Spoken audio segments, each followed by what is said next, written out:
The Benjamin Dixon Show is only possible with listener support.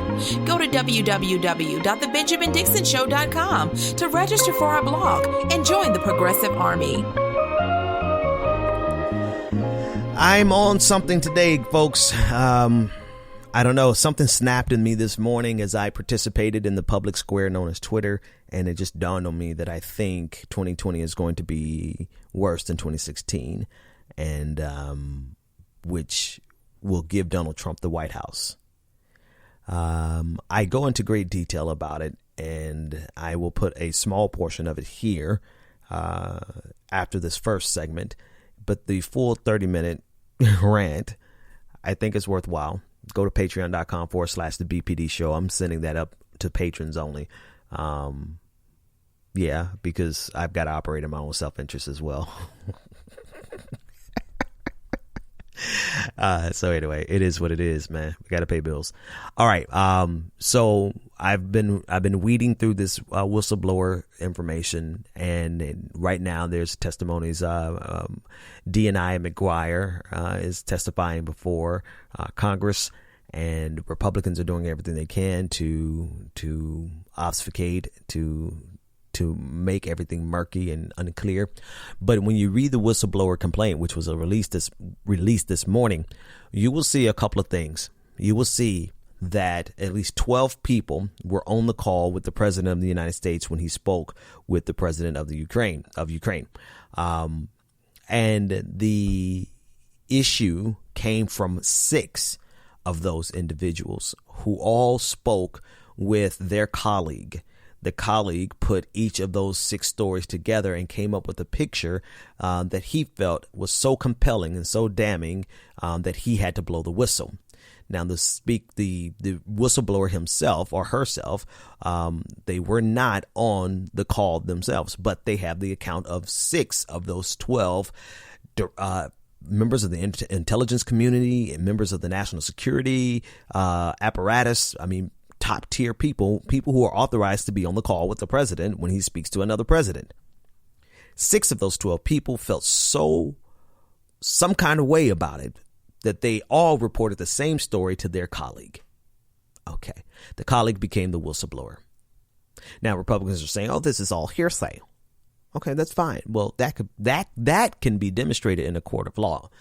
So let's demonstrate that. Right. Let's put it all out there. What is it that he precisely heard? The other thing about this whistleblower incident is that several White House officials took active steps to suppress the release of the transcript, the official transcript, the verbatim transcript, which they do create. Several senior advisors, people in the White House, who had the ability to lock it, and lock down was actually the word, to lock this down, quote unquote, lock down the transcript and information from the call. They actively went into action after the call to make sure that this particular transcript was never released, which suggests to you that they understand the full ramifications of what Donald Trump said on that phone call. Now, sidestep. I think we have at least 30, 40 dozen, 50 dozen things to impeach Donald Trump for. I think that anyone suggesting that we limit this to the phone call with the president from Ukraine, the president of Ukraine, it's so hard to say because I always want to say the Ukraine, but I know it's not the Ukraine, but I digress. Anyone suggesting that we should limit it to this, I believe, is foolhardy, irresponsible, and self-destructive, because this should just simply be a foray into all of his many crimes. But that's a sidebar.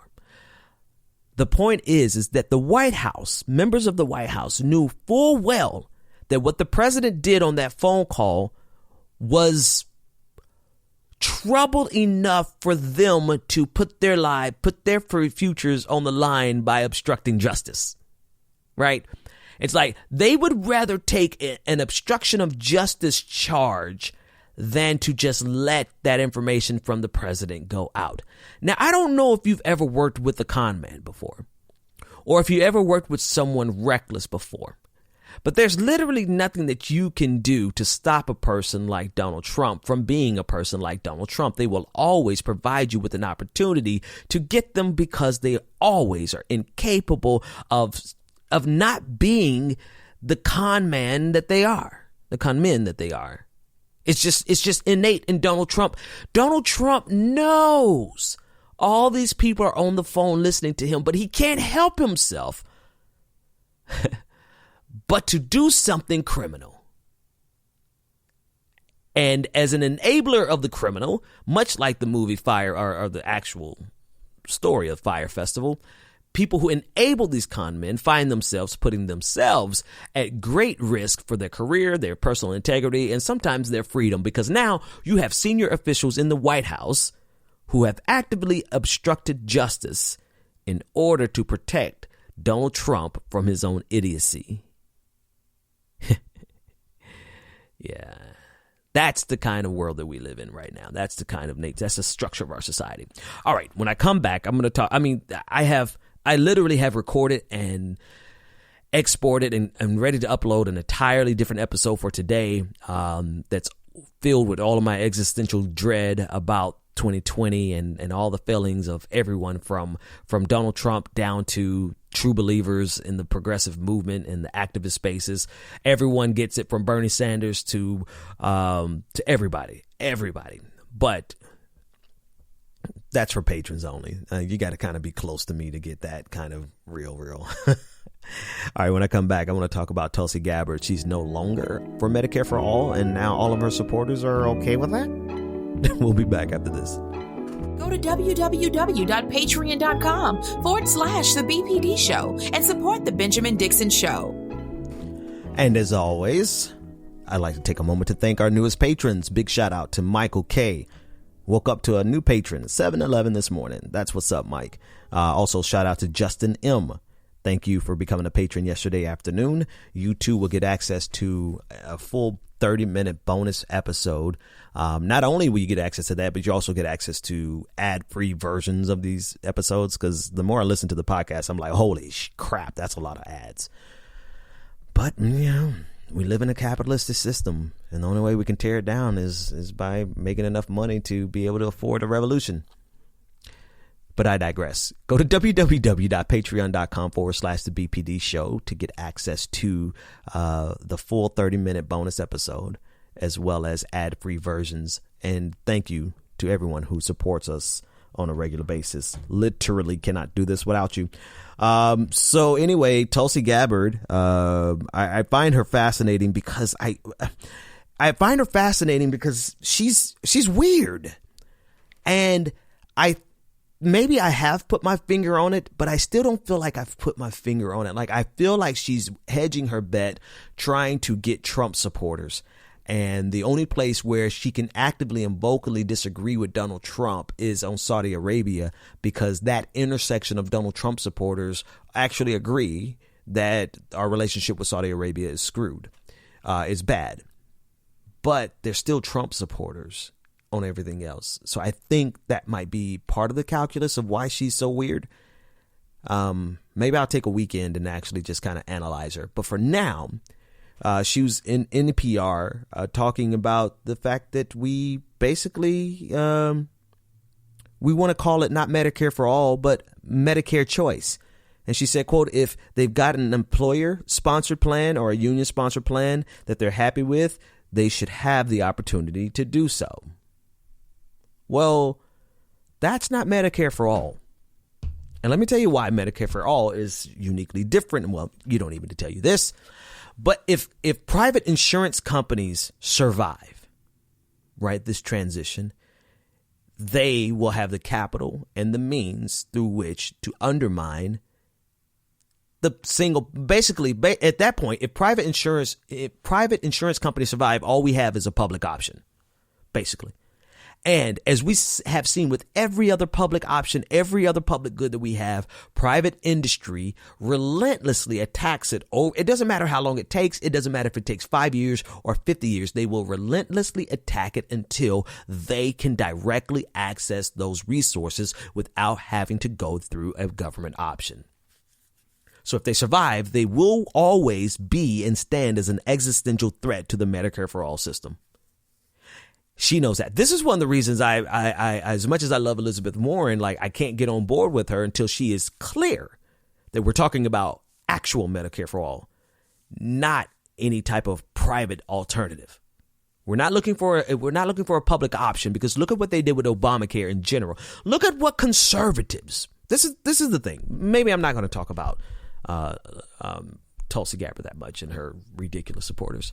But look at what Republicans were willing to do to Obamacare, which is essentially Romneycare, which came from the Heritage Foundation. It is a conservative idea that uses a marketplace of private health care providers, health insurance providers, for people to go and shop. It is literally a capitalistic solution to our healthcare problem.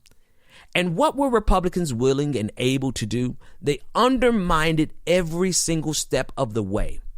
Why? To do the bidding of two reasons. To do the bidding of their corporate overlords, insurance company, big insurance, as well as just to stick it to Obama, because they just wanted, they understand the power of political opposition. They were never going to agree with Obama on Obamacare, even though Obamacare was a Republican policy. And because of their lust for power, and because they were in bed with private insurance companies, which is actually kind of weird, right? In this case, in this one instance, it's weird because Obamacare ultimately was a give me to private insurance companies, right?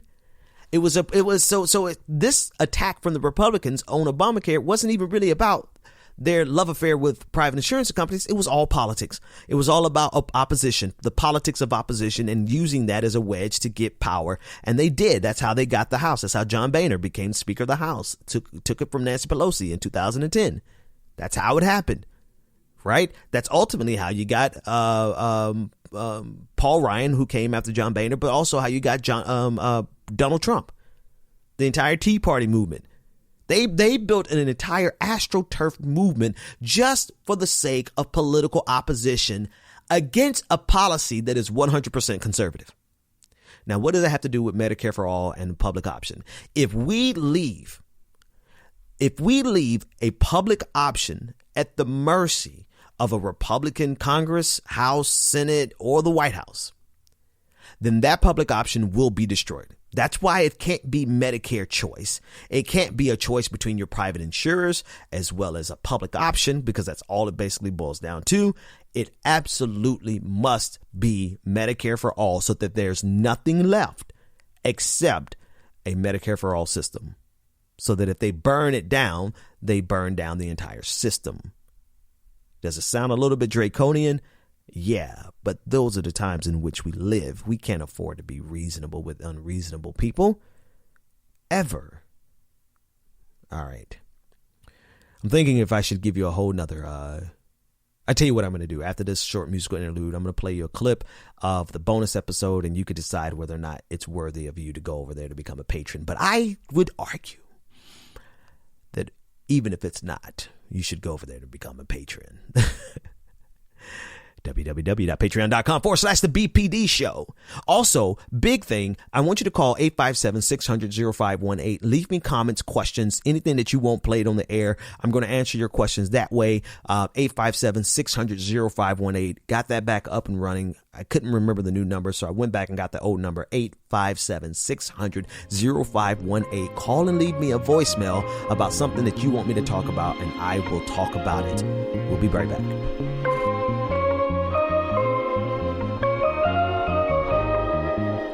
All right, just so you're clear, I'm getting ready to play a piece. This is a piece of the full episode that I already recorded, and I'm uploading for patrons only. Starts right here. So when you put all the pieces, like I was saying, you put all the pieces of the puzzle together on the table, the picture that starts coming together is our own destruction. And not necessarily destruction of life and nuclear fallout, nothing that drastic, but simply a change in the essence of this American experiment, right? Where the essence of this American experiment almost inevitably pushed it towards justice. The ideas in the Constitution were contradictory to the reality of America. And ever since, we've been moving slowly but surely towards justice, where all men and women and non-gender conforming individuals are created equal. But there is a contingency in this country and on this planet that is 100% set on taking us back in the opposite direction. And while they are successfully executing their plan, we have Democratic leaders who are like, oh, well, we just want to focus on the Ukraine, we're going to totally give Donald Trump a victory, and we're going to vote by January. Just morons, complete morons. The most idiotic thing that I've ever seen in my life is the suggestion that this inquiry be narrow, that this impeachment inquiry be narrow. And if that is the result, if that's what Nancy Pelosi comes out with, then she's as feckless as everyone always thought she was.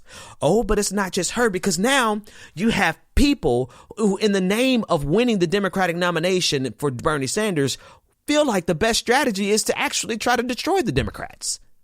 So successfully undermining the very institution that your boy chose to go to the White House through. Right? But then underneath that, you got all these true believer activists who are either dead, dying, or can't really affect nothing because they believe in it too much to actually do the grimy work that the last group gladly does. The con men who get into these activist spaces, who get into these progressive spaces, and they make it about their own personal self-aggrandizement and their own personal wealth, and they do it in the name of justice. But when you pull the veneer back, you'll see that they are just as destructive and self-interested and narcissistic as Donald Trump ever was.